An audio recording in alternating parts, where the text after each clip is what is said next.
रामसिंग कुकांना हद्दपार करण्यात आलं. तिथे गेलेले रामसिंग कुका मृत्यू पावले. रामसिंग कुका गेले, बंगाल पडलं, पंजाब गुडघे टेकून शरण आला आणि मग आता वक्रदृष्टी वळली ब्रिटिशांची महाराष्ट्राकडे.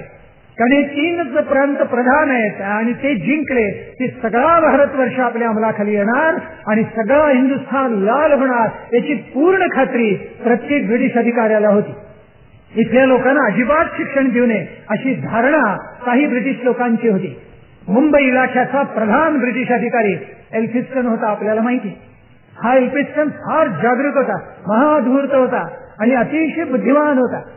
आपली सत्ता निरंकुशपणे कशी राबवावी हे त्याला कळलेलं होतं आणि म्हणून ज्या वेळेला इथे ब्रिटिश एज्युकेशन, आंग्ल भाषेतून शिक्षण द्यावं असा विचार मेकॉलेने प्रस्तुत केला, तो नंतर त्याच्या अगोदर सुद्धा एल्फिन्स्टननी या गोष्टीला विरोध केलेला होता. तो म्हणाला कोणत्याही परिस्थितीत आंग्ल भाषेतलं शिक्षण किंवा इथल्या समाजाला कोणतंच शिक्षण द्यायचं नाही.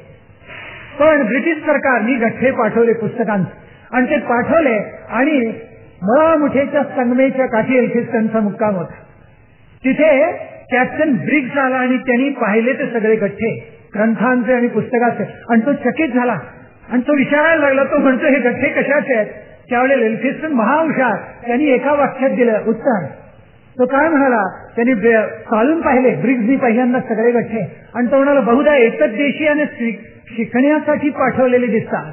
त्यावेळी तो एल्फिन्स्टन म्हणाला होय आणि पुढे एकच वाक्य त्यांनी उच्चारलेलं आहे, it's highway road back to London. इथल्या लोकांना जर शिकवलं तरी महाराष्ट्रातली विशेषतः मंडळी इतकी हुशार आहे की आपल्याला प्रधान रस्ता पकडून लंडनला परत जावं लागेल. मोरोवर दादा एल्फिन्स्टनना नेहमी सांगत असत की काय पेशव्यांची आमच्यावर कृपा आहे असं नित्य म्हणत असत. ते केवढी कृपा आहे पेशव्यांची. एल्फिन्स्टननी विचारलं का बरं? त्यावेळी ते सांगत असत शनिवार वाड्यावर पहिला चौघडा घडतो आणि दुसरा आमच्या घरी मोरोवर दादांच्या वाड्यावर.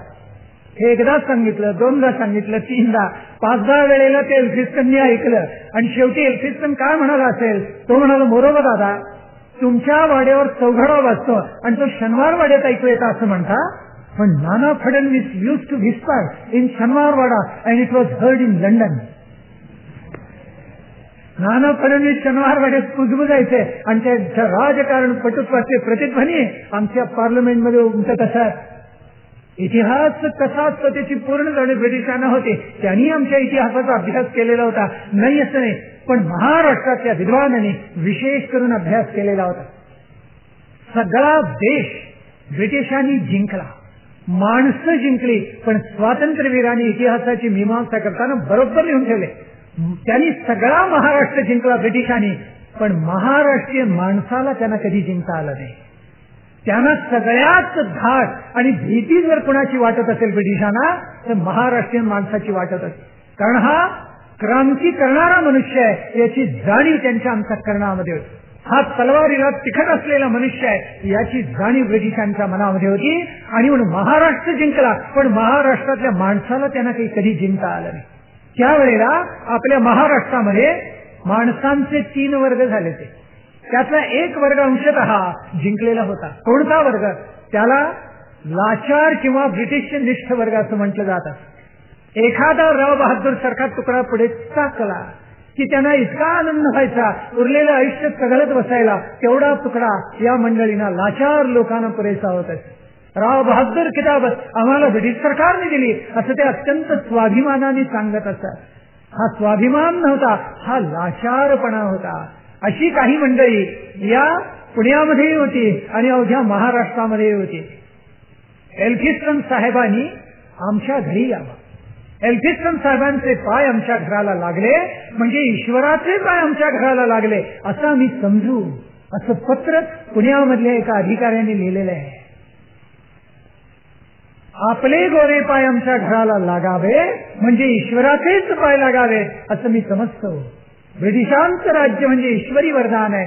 आपण आल्याशिवाय आमच्या घरचं मंगल कार्य संपन्नच होणार नाही असं पत्र पुण्यामधल्या एका गृहस्थाने लिहिलेलं होतं. त्यांचं नाव बाळाजी पंत नातू. एल्फिन्स्टनला लिहिलेलं पत्र आहे की घरी मंगल कार्य काढलेलं आहे, मुलीचं लग्न आहे, आपण येऊन आशीर्वाद दिला तरच हे कार्य संपन्न होईल असे उद्गार त्या पत्रामध्ये काढलेले आहे. मग धुरंधरराव बहादूर असत, त्यांनी तर लिहिलं 1857 शिपाईगिरी का केली बरं, या देशाचं दुर्दैव कोसळलं असे उद्गार काढले. कशाला बरं शिपायांनी स्वातंत्र्य समोर झुंजावं, ब्रिटिशांची आपल्यावर असलेली कृपा अवकृपेमध्ये बदलेल हे करू नका, हे लिहिणारे धुरंधरराव बहादूरच होते. ओकांनी त्यांच्यापुढे एक पाऊल टाकलं आणि ओकांनी लिहिलेलं आहे की यात ज्यांनी भाग घेतला ते कोण होते, ते भंडशुंडन पुंड होते. याचा उच्चार त्यांनी आपल्या आठवणीमध्ये पुन्हा पुन्हा केलाय की भंडशुंडन पुंड यांनी ही सगळी पुंडाई केली आणि म्हणून या देशावर मोठं संकट कोसळले. त्यांचं मन म्हणत होतं आमची राव बहादुरकी संकटात कोसळली. आपला आवाज सांगत होता अरे ब्रिटिश सरकार आमचं राव बहादूर पद तर काढून घेणार नाही ना, अशी लाचार होती.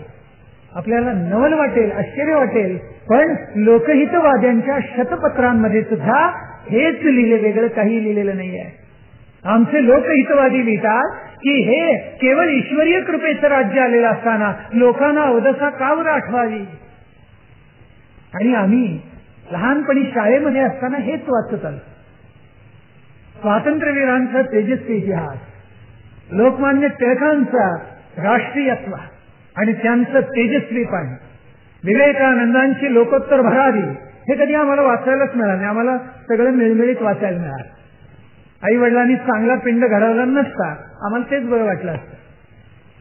प्यावं दूध तर वाघिणीचं प्यावं ना, खरंच आहे की नाही. आता कोणीतरी आंग्ल भाषेला वाघिणीचं दूध म्हटलं चिपळून करणे आपल्याला माहिती आहे, तो भाग वेगळा.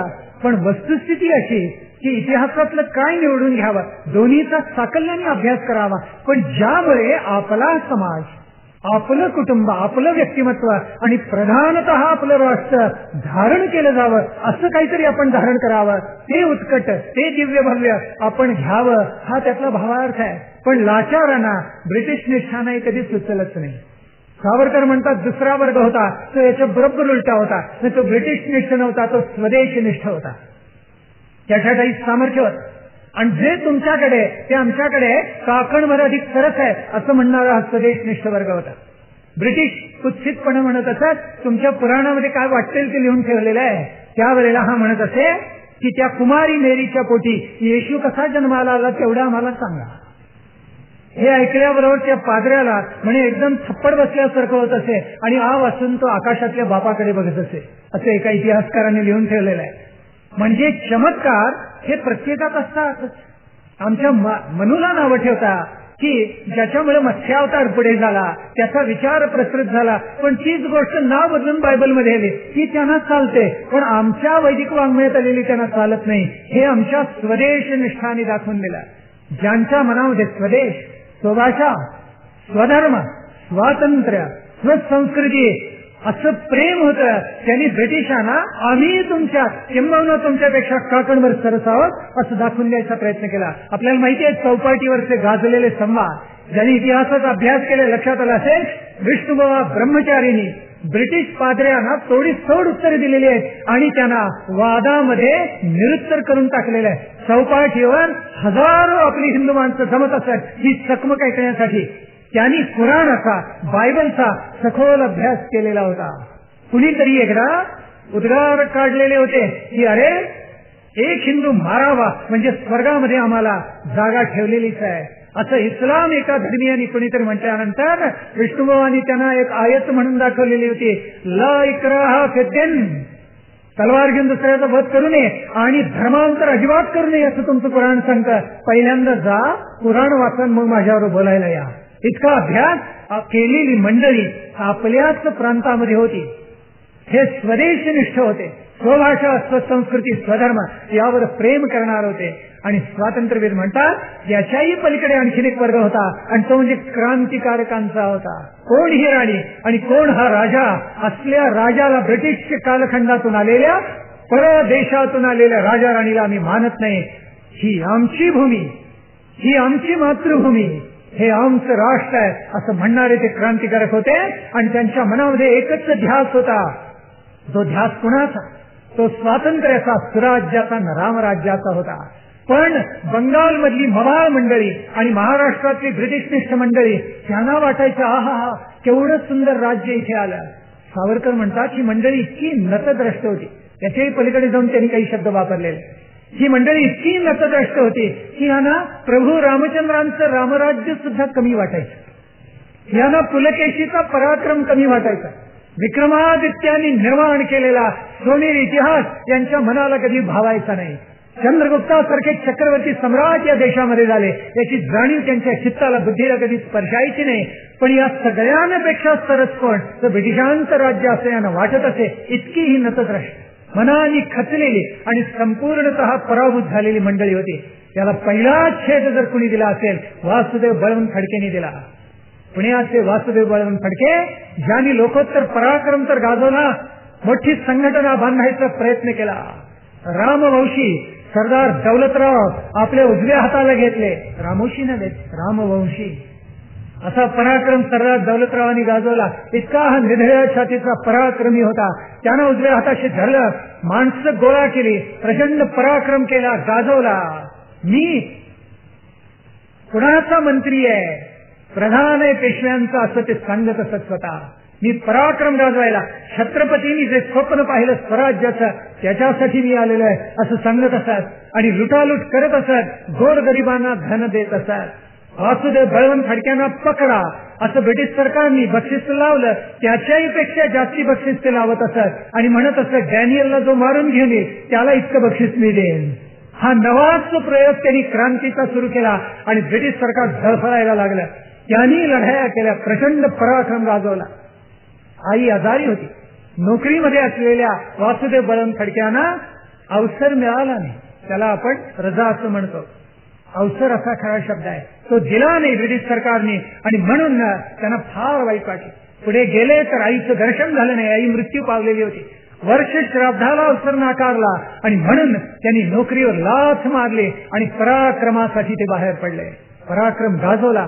त्यांच्या कालखंडामध्ये ब्रिटिश मिशनरी खेड्यापाड्यात जात असत आणि गंमत अशी करत असत की सगळ्या गावकऱ्यांना गोळा करायचं, पाण्याने भरलेली बादली पारावर ठेवायची मारुतीच्या किंवा शंकराच्या छोट्या देवळापुढे आणि म्हणत असत पहा आमचा देव किती थोर, तुमचा देव कसला घाणेरडा, आणि आमची दगडाची धातूची मूर्ती घ्यावी आणि ती त्या बादलीमध्ये टाकावी असा प्रयोग पादरी करत असत आणि ती बुडत असे वजनामुळे. आणि मग लाकडी क्रूज टाकत असत पाण्यामध्ये आणि म्हणत असत पहा आमचा देव तरला. आणि भोळी भाबडी माणसं घाबरत असत. अशा वेळेला वासुदेव बळवंत फडके तो पादरी बाहेर पडला की मागून जात असत. अशीच सभा पुन्हा एकदा बोलावत असत आणि काय करत असत, जाताना काड्यापेटी आणि रॉकेल तेलाची बाटली नेत असत आणि दोन्हीवर होतच असत आणि काडी लावत असत. तो लाकडी क्रूस पाहता पाहता भस्मसात होत असे आणि आमच्या देवांना काहीही व्हायचं नाही आणि विचारत असत अरे भोळ्या भाबड्यानं तुम्हाला एवढं कसं कळत नाही, पहा कुणाचा देव सरला आणि कुणाचा देव श्रेष्ठ आहे. मग आमचे लोक म्हणे हा आमचाच देव खरा. पण सांगणारा मनुष्य आला की त्यांच्या चित्तामध्ये ती जाणीव निर्माण होत. पण त्यांचंही स्वातंत्र्य लढ्याचं स्वप्न अपुरं राहिलं. त्यांना पकडण्यात आलं आणि शेवटी आपल्याला माहिती आहे एडन पर्यंत नेण्यात आलं आणि त्यांना हद्दपार करून तुरुंगामध्ये ठेवण्यात आलं. तरी हा बलाढ्य महापुरुष तुरुंगाचं दार फोडून पळाला. 15-20 कोस पळालेला होता. घोडेस्वारांनी त्याचा पाठलाग केला, त्याला पकडलं. वासुदेव बळवंत फडक्यांना जिथे पकडलं तिथे त्यांच्यावर पठाण घालण्यात आले आणि त्यांना इतकं मारले काठ्याने की हाड मोडले, मऊ झाला असावं. त्यांचं इतकं बेदम मारलं वासुदेव बळवंत फडक्यांना आणि लोळागोळा झालेला देह त्यांचा तुरुंगामध्ये पुन्हा फेकून दिला. अपरंपार त्यांची पाया सगळी काया ही झिजून निघाली आणि शेवटी तिथेच त्यांना मृत्यू आला. ज्या वेळेला एडनला निघालेले होते स्वातंत्र्याचा ध्यास धरणारे हे महावीर, त्यांनी काही अलौकिक केलेलं होतं. माती उचलली ती आपल्या शेल्यामध्ये बांधून घेतलेली होती आणि ते म्हणाले आता मला कुठेही घेऊन जा, ही मृत्तिका मी बरोबर घेतली, भारी धारण केलेली आहे, आपण मला कुठेही ठेवल्यात तरी मी मातृभूमी बरोबर असेल. एक प्रसंग सांगतात, अक्कलकोटच्या स्वामी महाराजांना भेटायला गेलेले होते आणि सांगितलेलं होतं ही तलवार सुहस्ते मला द्या. दिली नव्हती म्हणे अक्कलकोटच्या महाराजा. त्यांनी ती तलवार घेतली, एका सेवकाला हाक मारली आणि सांगितलं ते बघ ते समोर करटीचं झाड आहे त्याच्यावर नेऊन ठेव. म्हणजे तुम्हाला आता यश येणार नाही असं प्रत्यक्ष सांगितलं. तरी पण झुंजले, मृत्यू स्वीकारला, पण स्वातंत्र्याचं होम त्यांनी कधी विजू दिलेला नव्हता. पुढे अक्कलकोट स्वामी तर काय करत असत, असं समोर काही असले बैठक घातलेले त्याच्या दशा काढत आणि रांगा करत, आणि लोकांनी विचारलं काय करतात, की म्हणत असत पलटणी करतो. त्यावेळेला लोक म्हणायचे असे काय वाटतात ते. त्या किल्ल्यामध्ये अक्कलकोटची एक तोफ होती, त्याच्यात आपलं डोकं घालून बसत असत तासन तास. त्यावेळी लोक विचारायचे असं काय करताय, तर तो फुडणार असं म्हणायचे. आणि मग ज्या वेळेला स्वातंत्र्य समर सुरू झालं त्यावेळेला लक्षात आलं की हे असं का करत असत. झाशीची राणी अलौकिक लढली. सुभद्रा कुमारी चौहानी काय सुंदर लिहून ठेवले. सिंहासन हिल उठे, राजवंशों ने भ्रुकुटी तानी थी, बूढ़े भारत में भी आई फिर से नई जवानी थी. चमक उठी सन 57 में वो तलवार पुरानी थी, क्या खूब लड़ी मर्दानी, वो तो झांसी वाली राणी थी, वो तो झांसी वाली राणी थी. अंगावर रोमांच यावेत असं विलक्षण त्या सुभद्रा कुमारी चौहानी खरोखर लिहिलेलं. पुढे त्या म्हणतात अभी उम्र कुल 23 की थी, मनुज नाही अवतारी थी. सुंदर काव्य लिहून ठेवलेलं आहे. पण कुणीतरी आमच्याकडे संशोधन केले. ते म्हणाले राष्ट्रासाठी लढलीच नाही, ती झाशीच्या संस्थानासाठी लढली. काय कारण काय, मेरी झाशी नाही दुंगी असं म्हणाले. ही शिपायांची गर्दी हो, कोणी राष्ट्रासाठी लढलं. हा सांगायला सुद्धा संकोच होतो काही वेळा, कारण हे महापंडित फार मोठे संशोधक नर फाटक त्यांनी हे लिहून ठेवलेलं. शिपायांची गर्दी म्हणून लिहून ठेवलं. त्यावेळेला आचार्य यात्रेनी मराठीत एक अग्रलेख लिहिलेला होता, आणि त्या अग्रलेखाचं शीर्षकच दिलेलं होतं नर फाटकांचे फाटके तरकट. इतकं झोडपलेलं होतं की पुढे नरना माफी मागावी लागली की याच्यामध्ये स्वातंत्र्याचा अंश होता हे त्यांना मान्य करावं लागलेलं होतं. आमची माणसं कशासाठी लढली. माझा प्रवास या नावाचा ग्रंथ गोडसे गुरुजींनी लिहिलेला आहे, आणि इतका उत्तम लिहिलाय त्यांनी तो. प्रवास पहिलं वर्णन आहे बरं का ते मराठी भाषेमध्ये. वरसईकर गोडसे गुरुजी, इथे खोपोलीपासून गाव जवळ आहे त्यांचं वरसई, आणि तिथून ते निघाले आणि योग असा उत्तरेकडे गेलेले असताना बुंदेलखंडामध्ये गेले, आणि झाशीच्या राणीला त्यांनी पाहिलेलं होतं. झाशीमध्ये 4-6 महिने ते राहिलेले होते, आणि झाशी ज्या वेळेला पडली, ब्रिटिशांनी आक्रमण केलं त्यावेळेस ते तिथेच होते. बिजन केले ब्रिटिशांनी. बिजन याचा अर्थ 5 वर्षापासून 80-85 वर्षापर्यंत जो सापडेल त्याला कापून काढ. 5 वर्षाची कोळी पोरं मारले तलवारी खाली. त्या गोडसे गुरुजींनी लिहून ठेवलेल्या माझा प्रवासमध्ये की कोरड्या विहिरीत मी पडलेलं होतं, आणि माझ्या शेजारी सगळी प्रेत होती. कुणी जिवंत आहेत, थरथर कापतायत जीवाच्या भयानं. आम्ही मेल्यासारखे पडलेलो होतो, न जाणं वरून एखादी गोळी होईल आणि आपला प्राण घेतला जाईल. त्यांनी राणीला पाहिलेलं होतं.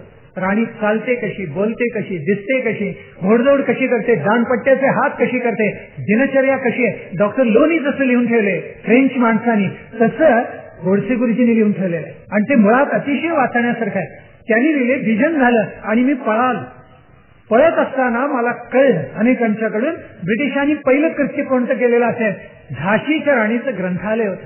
डॉक्टर लोनी लिहून ठेवले 64,000 ग्रंथ अनंत विषयांवरचे होते. हे ग्रंथालय जाळण्याचं पुण्यकर्म ब्रिटिशांनी पहिल्यांदा केलं. सगळे ग्रंथ जाळले, खलास करून टाकले.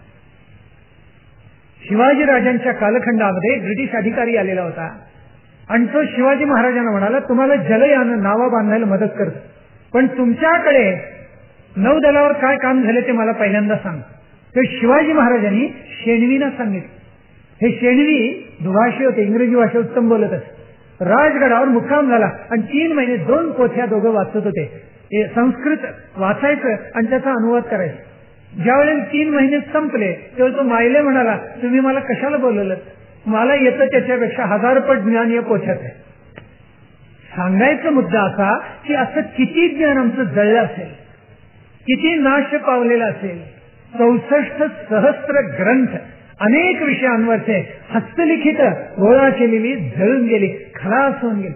आणि राणी साहेबांनी एका रात्रीत दौडत झाशी ते कालती अंतर 102 मैलांचं म्हणजे 150 किलोमीटर राजरत्न घोड्यावर बसून काढलं.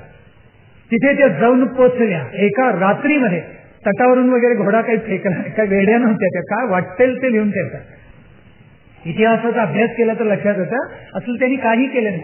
भांडेर दरवाजा, आज आपण झाशीचा जर किल्ला पाहिला तर त्याच्या एका दरवाजाचं नाव भांडेर आहे, कारण त्या दिशेला भांडेर नावाचं एक गाव आहे, ते म्हणून त्याला भांडेर दरवाजाचं नाव पडलं. तो उघडला आणि राणी साहेब तुटून पडले. समोर ब्रिटिशांचं सैन्य होतं, थळी होती, त्याच्यावर तुटून पडल्या आणि थळी सगळी फोडली आणि थळी फोडून ब्रिटिशांची त्या गेल्या. पाठलाग करणाऱ्या बोकर बरोबर 2 हात केले, त्याला जखमी केला, तो माघारी वळला आणि या बेहाय दौडत निघाल्या. पहिल्यांदा त्यांचा मुक्काम दतिया संस्थानात होता.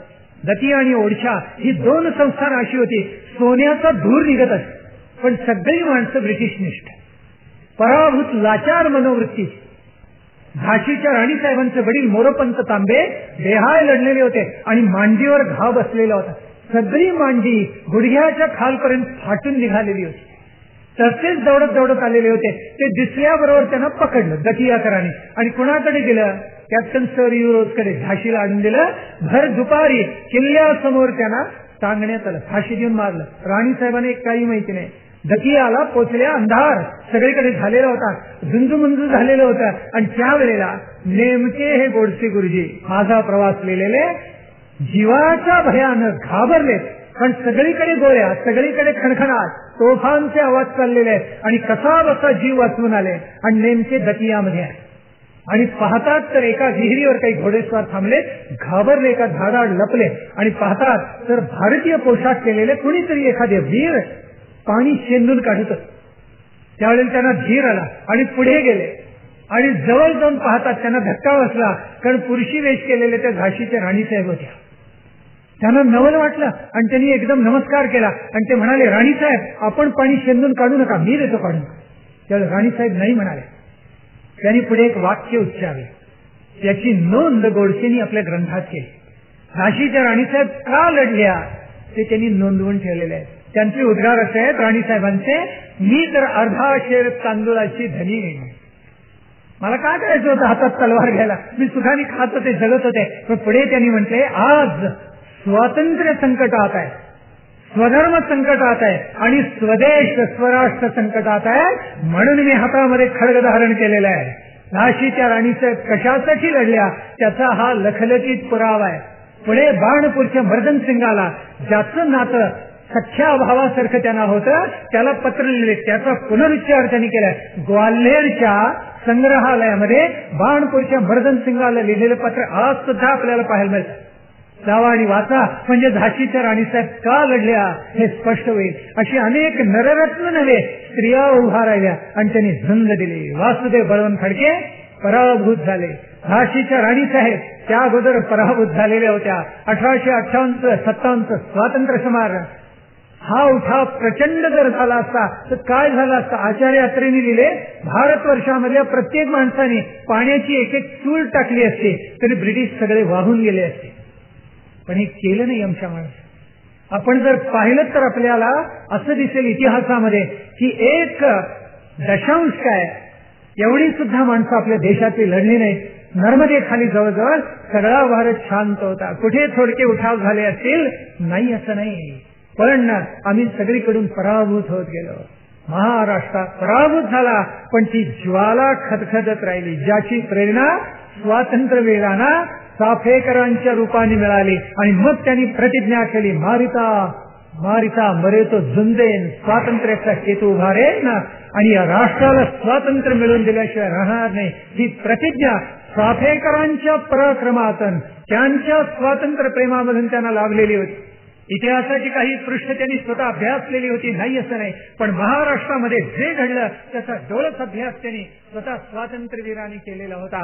महाराष्ट्र पराभूत झाला आणि मग ब्रिटिशांच्या लक्षात आलं की राणी व्हिक्टोरियाच्या नावानं एक फतवा काढला, तुमच्या धार्मिक बाबतीत आम्ही लुडबुड करणार नाही, यापुढे कोणतंही संस्थान आम्ही खालचं करणार नाही, तुम्हाला व्यक्ती स्वातंत्र्य देऊ, आमच्या प्रतिनिधी मंडळात तुम्हाला स्थान देऊ, कंसात फक्त हात वर करण्यासाठी, बाकी काही मिळणार नाही.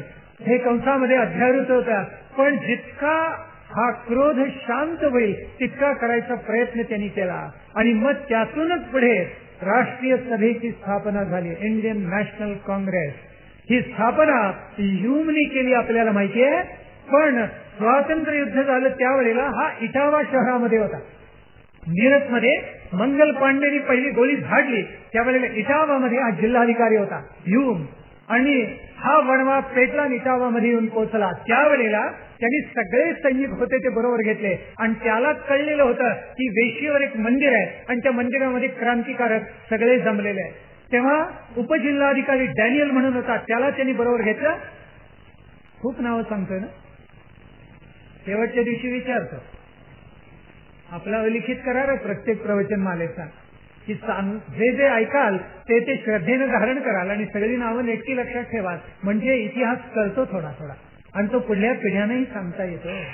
नुसते काय ऐकणार, कानात धारण तर करायचा, हृदयामध्ये पोचवायचा, बुद्धीत धारण करायचं आणि पुढल्या पिढ्यांना देता आला पाहिजे. तर उपयोग पुढल्या पिढ्यांना कळायला पाहिजे आमचे पूर्वज वेळे नव्हते, शहाणे होते, फार दूरवर त्यांनी पाहिलेलं होतं आणि अलौकिक पराक्रम गाजवलेला होता.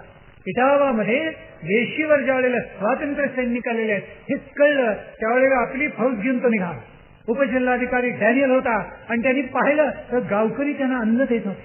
दमून थकून श्रमून भागून आलेले स्वातंत्र्य सैनिक आणि आज्ञा दिली गोळ्या झाडा आणि मारा सगळ्यांना. आणि त्याला धक्का बसला का, एकच सैनिक फक्त पुढे गेला त्यातला आणि स्वातंत्र्य सैनिकांनी प्रचंड गोळीबार केला.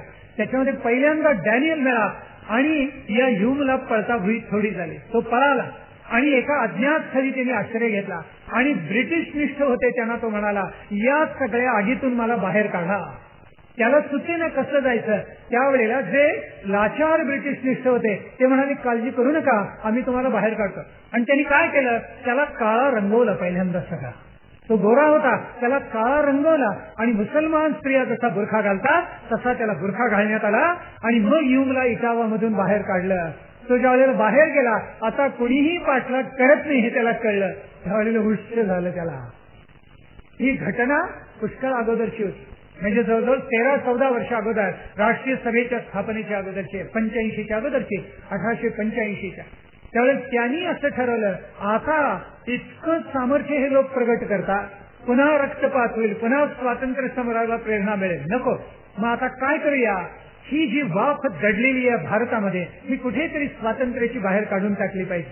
ती एकदम काढता येणार नाही आणि म्हणून काय केलं पाहिजे, त्याला एक सुरक्षा छिद्र ठेवलं पाहिजे.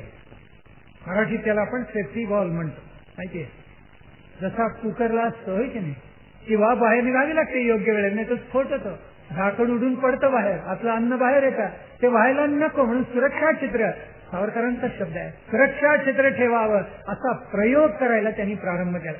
आता त्याच्या अगोदर इंडियन नॅशनल असोसिएशन स्थापन झालेली होती, बंगाली असोसिएशन स्थापन झालेली होती, म्हणजे राष्ट्रीय स्तरावर असे काही प्रयत्न झालेले होते. ब्रिटिशांनी बहुसंख्य संस्थानिक आपल्याकडे वळवले, कारण नागरिकांची श्रद्धा आणि स्वामीनिष्ठा या सर्व संस्थानिकांच्या चरणी आहे हे ब्रिटिशांना पूर्ण माहिती होती. मेकॉलेनी जो प्रयोग केला तो त्याला कल्पना नव्हती इतका यशस्वी झाला. तो नेहमी म्हणत असे की सर्व संस्कृत भाषेमध्ये जेवढं ज्ञान आहे त्याच्यापेक्षा अनंतपट ज्ञान आमचा पब्लिक स्कूलला जो विद्यार्थी जातो त्याच्या दप्तरात आहे. त्याचा भ्रम होता, कारण त्यांनीच पुढे लिहून ठेवले, हा हे खरं आहे की मला संस्कृत येत नाही आणि मी एकही संस्कृत वाक्य वाचलं नाही, खरे, आणि तरी सुद्धा तू असं विधान करू शकतोस की संस्कृत भाषेतलं सगळं ज्ञान आमच्या एका दप्तरापेक्षा सुद्धा कमी आहे. संस्कृत भाषा न वाचता ग्रंथ पाहिल्या विना उगाच ठेवी जो दूषण तो दुरात्मा दुराभिमान असं समर्थ रामदासांनी म्हटलंय. ते खरंच आहे, अभ्यास न करता पण त्यांनी बेंटिंगला पटवलं आणि संस्कृत अभिमानी पराभूत झाले, आंग्ल शिक्षण आलं आणि त्याचा भयानक परिणाम झाला. मेकॉले म्हणालेला होता, रंग भारतीय, रक्त भारतीय, पण सगळी आवडी निवडी, चढ सभ्याचार सगळे ब्रिटिशांचे असलेले, असा जो वर्ग निर्माण झाला फार मोठा अजूनही आहे, ज्याला वाटतं की ब्रिटिश आले म्हणून या देशाचं कल्याण झालं. औद्योगिक क्रांती झाल्यावर जगात गेली, कोणी आलं गेलं म्हणून देश मोठा होत नसतो. मंगोलियामध्ये ब्रिटिश गेले नाही, रशियामध्ये गेले नाही, बाल्कन राष्ट्रात गेले नाही, चीनमध्ये गेले नाही, जपानमध्ये गेले नाही, ही सगळी राष्ट्र आपापल्या प्रयत्नाने मोठी झाली. ब्रिटिश आले म्हणून आपण मोठे झालेलो नाही. आमची अस्मिता, गौरव, स्वाभिमान मारायचं पराकोटीचं काम जर कुणी केलं असेल ब्रिटिशांनी केलेलं आहे. आम्हाला इतकं पिळलं, निस्सत्व करून टाकलं या देशाला संपूर्ण. सावरकरांनी एका 1-2 ठिकाणी नव्हे अनंत ठिकाणी याची नोंद करून ठेवलेली आहे. मग त्यांनी असं ठरवलं राष्ट्रीय सभा स्थापन करा, म्हणजे सुरक्षा छिद्र राहील, क्रांतिकारकांची दबलेली वाफ थोडी थोडी बाहेर पडेल. आणि मग त्यांना असं करायचं होतं की या देशात पुन्हा क्रांतीच होऊ नये. हा एकनिष्ठ राव बहादुरांचा सगळा गट आमच्या चरणाशी शरण असला पाहिजे, ज्यांची आवडीनिवडी आणि सभ्याच्या सगळे ब्रिटिश असले पाहिजेत. रंगानी ही तपकिरीच, हे एकच देशी आहेत, बुटानी तुडवायचीच यांची लायकी, हे आमचे दासच आहेत, असं उन्मत्तपणे ब्रिटिश अधिकारी म्हणत असत. आणि तरी ब्रिटिशनिष्ठ लाचार माणसांचे डोळे उघडत असत. केवढं नवल आहे. म्हणून स्वदेशनिष्ठ आणि क्रांतिकारक होते, त्यांना या लोकांना गदगदा हलवून जाग करावं लागलं आणि सांगितलं, अरे जरा जागे व्हा आणि पहा, कोणती विषवल्ली तुमच्या गळ्याभोवती आहे, कोणता रोग दास्यत्वाचा तुम्हाला झालेला आहे. पण पुढे स्वातंत्र्यवीर सावरकर लिहितात आणि म्हणतात सुद्धा, असा रोग झालेला होता, पण हा रोग आणि हे विष उतरवणारा एक अलौकिक महामांत्रिक या महाराष्ट्रामध्ये आणि पुण्यामध्ये निर्माण झाला. या महामांत्रिकाचं नाव लोकमान्य टिळक. असा अलौकिक पराक्रम त्यांनी करून दाखवला. असलं तेज आणि सत्व प्रगट केलं या महामानवानं, मांत्रिकानं, की मेलेला निस्सत्व झालेला समाज एकदम खाडकन जागा झाला. असं सत्व आणि सामर्थ्य त्यांनी प्रगट केलं. सावरकरांनी तुलना करून दाखवली. ब्रह्म समाजाची निर्मिती झाली ती परदेशी संस्कृतीच्या अधिष्ठानावर, आणि आर्य समाज निर्माण झाला स्वसंस्कृतीच्या अधिष्ठानावर. तसं लोकमान्यांचा पिंड कसा घडला, काय सुंदर विश्लेषण आहे. फार हा द्रष्टा महामानव, प्रत्येक लोकोत्तर महात्म्याच्या चरित्राचं सावरकरांनी विश्लेषण केलं. ते म्हणतात की लोकमान्य टिळकांचं वैशिष्ट्यच असं आहे, मुळामध्ये त्यांनी असंच ठरवलेलं होतं. त्यांचं वैशिष्ट्य सर्वप्रधान जर कोणतं असेल तर मी ज्या वेळेला सगळं शिक्षण माझं पूर्ण करेन त्यावेळेला ब्रिटिशांची नोकरी करणार नाही. वज्रलेप संस्कार त्यांच्या मनामध्ये होता आणि त्यांनी कृतनिश्चय केलेला होता, कोणत्याही परिस्थितीत मी ब्रिटिशांची नोकरी करणार नाही. एक. दुसरं, हे राष्ट्र मोठं करेन, या राष्ट्राला स्वातंत्र्य मिळवून देईन, या विचारामधून त्यांच्या विचार चिंतनाला प्रारंभ झाला. तिसरं, त्यांच्या अंगामध्ये त्यांच्या बुद्धीमध्ये अलौकिक अशी राष्ट्रीय भक्ती होती. 4. राष्ट्रीयत्व धारण आपण करावं आणि अवघ्या समाजाला द्यावं असा विचार त्यांच्या मनामध्ये होता. तत्वज्ञानाचा अलौकिक अधिष्ठान त्यांच्या अवघ्या चरित्राला होता. इथल्या मानवांना संघटित करावं.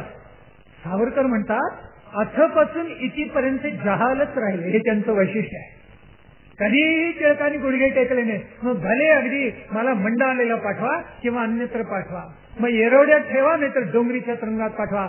इथे ज्या वेळेला पहिल्यांदा सावरकरांना कैद करून तुरुंगात टाकलेलं होतं, काय मिळत असेल आपल्याला कल्पनाही नसेल की सावरकरांनी आयुष्यामध्ये लसूण खाल्ली नाही, कांदाही खाल्ला नाही, कधीही खाल्ला नाही.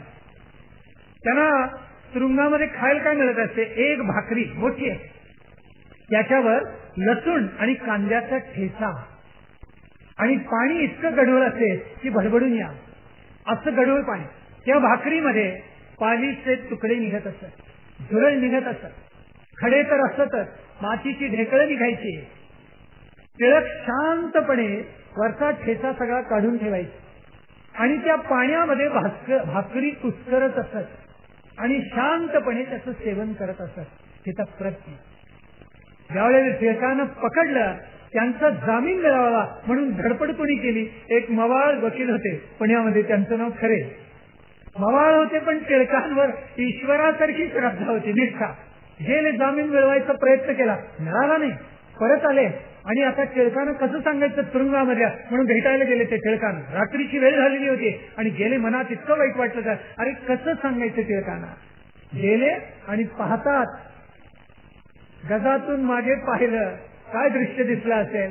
हाताची उशी करून लोकमान्य टिळक शांतपणे झोपलेले होते. खरा कर्मयोगी. टिळक म्हणत असत, तुरुंग काय किंवा घर काय, झोप आली म्हणजे माणसाने झोपलंच पाहिजे. तुरुंग ही माझी विश्रांती आहे असं लोकमान्य म्हणत असतात. सर्वार्थाने खरं होतं त्यांच्या बाबतीत.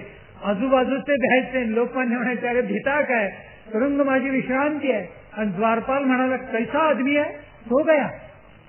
इथे लोक आले, पकडले गेले की रडायला लागतात, लवकर बाहेर काढा म्हणतात. आणि टिळक आले आणि शांतपणे झोपी गेले. आपल्याला एक मुद्दाम आठवण सांगतो. एक ब्रिटिश अधिकारी होता, गॅरिसन नावाचा, आणि त्याच्याकडे ब्रिटिश सरकारने सांगितलेलं होतं टिळकांना पकडा.